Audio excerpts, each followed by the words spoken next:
Olá, criptomaníacos! O que faz com que eu acumule patrimônio 10 vezes mais rápido do que o investidor médio brasileiro? O que faz com que uma empresa como a MicroStrategy tenha um desempenho 10 vezes superior ao índice Nasdaq, ou seja, a outras empresas de tecnologia? O que faz com que o índice de violência em El Salvador caia 10 vezes mais rapidamente do que em outros países da América? A resposta para todas essas coisas se chama Bitcoin. Moeda preferida do candidato à presidência da Argentina, que está hoje na primeira colocação. Hemos logrado construir esta alternativa competitiva que no solo dará fin al kirchnerismo, sino que además dará fin a la casta política parasitaria, chorra e inútil que hunde este país. Ese modelo basado en esa atrocidad que dice que donde hay una necesidad nace un derecho, pero se olvida que ese derecho alguien lo tiene que pagar, que es injusta porque implica un trato desigual frente a la ley, pero además está precedida de un robo.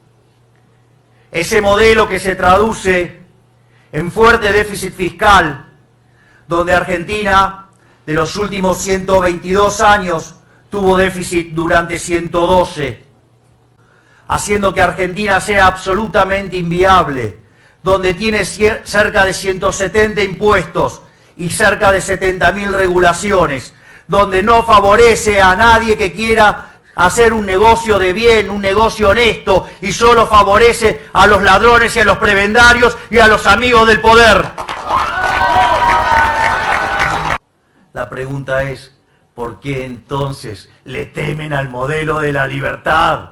Y le temen al modelo de la libertad porque es el modelo que termina con el robo de los políticos, que termina con el robo de la casta política, termina con el robo de los políticos ladrones, con el robo de los empresarios prebendarios, con el robo de los sindicalistas que entregan a los trabajadores. Y se termina también con los profesionales truchos que venden sus servicios a los sicarios de la política.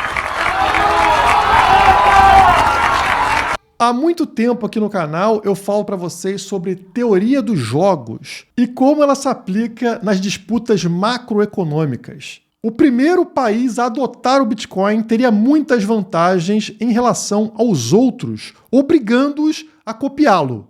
Obviamente, esse é um processo de longo prazo, é um processo demorado, mas é um processo inevitável.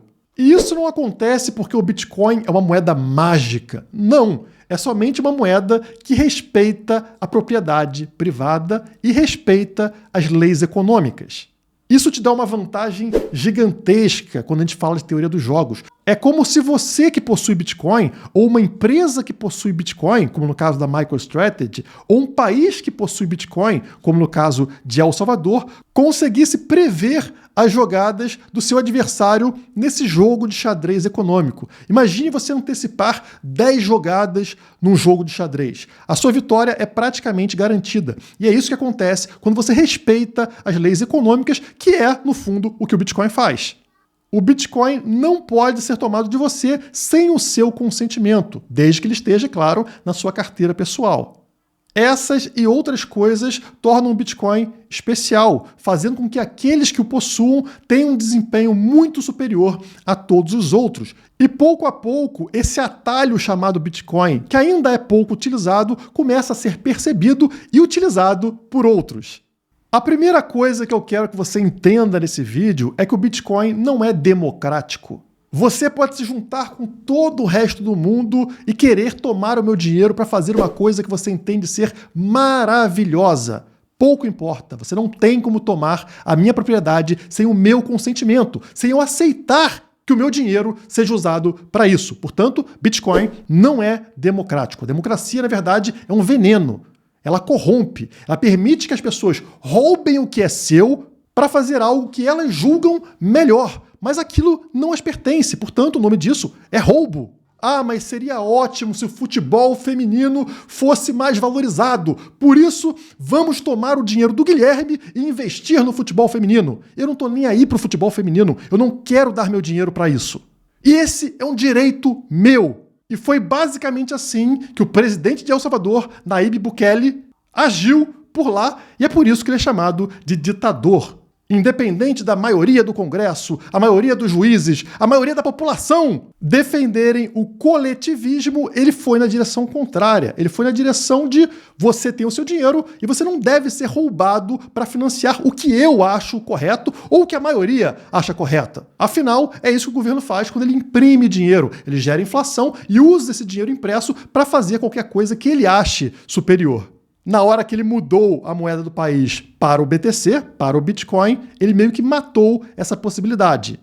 E apesar de ser chamado de ditador e odiado internacionalmente, ele se tornou extremamente popular, tem mais de 90% de aprovação dentro de El Salvador e é o presidente mais seguido no mundo, mesmo sendo presidente de um país minúsculo como El Salvador. E isso chama atenção. E chama atenção ao ponto de candidatos à presidência dos Estados Unidos fazerem o mesmo. Prometerem a adoção do BTC como lastro ao próprio dólar. É isso que aconteceu recentemente com Robert Kennedy Jr.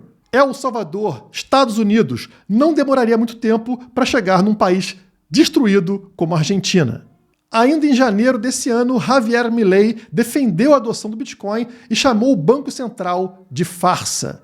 Disse ele: o Banco Central é um mecanismo pelo qual os políticos enganam as pessoas boas com um imposto inflacionário. O Bitcoin é a reação natural ao golpe dos bancos centrais. Quando você tiver economias com a inflação alta e o problema da fraude estiver mais claro, você pode discutir, como proponho diretamente, eliminar o Banco Central. O Bitcoin representa o retorno do dinheiro ao seu criador original, o setor privado. Percebe como ele também traz o dinheiro de volta para você? O dinheiro é seu, ele te pertence e ninguém tem nada a ver com isso. Se você ainda tivesse moedas de ouro dentro da sua casa, não teria como o governo imprimir moedas de ouro para desvalorizar a sua. Ouro é escasso, portanto a sua moeda dentro de casa não poderia ser manipulada, inflacionada. E é isso que o BTC traz para a gente hoje, ainda mais escasso do que o próprio ouro. E isso, mais uma vez, impede que os outros decidam o que fazer com o seu dinheiro. Você coloca o seu dinheiro somente naquilo que você realmente apoia. O seu dinheiro se torna o seu voto.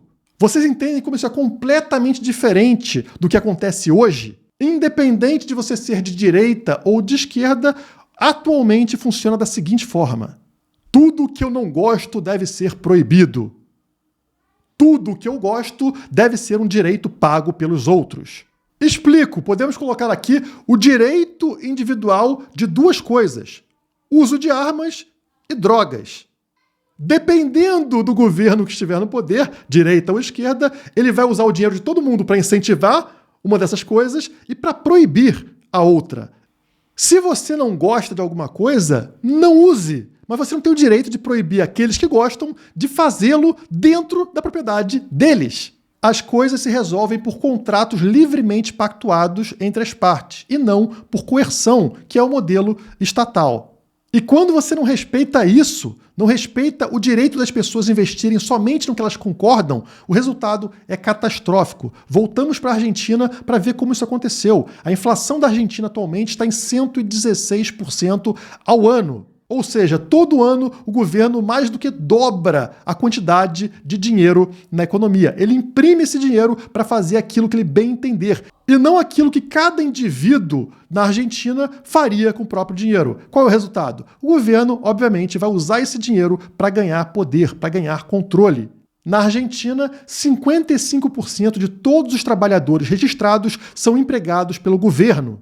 Vocês têm noção do que é isso? A maior parte da população é dependente do Estado, ganha salário do Estado, é funcionário público.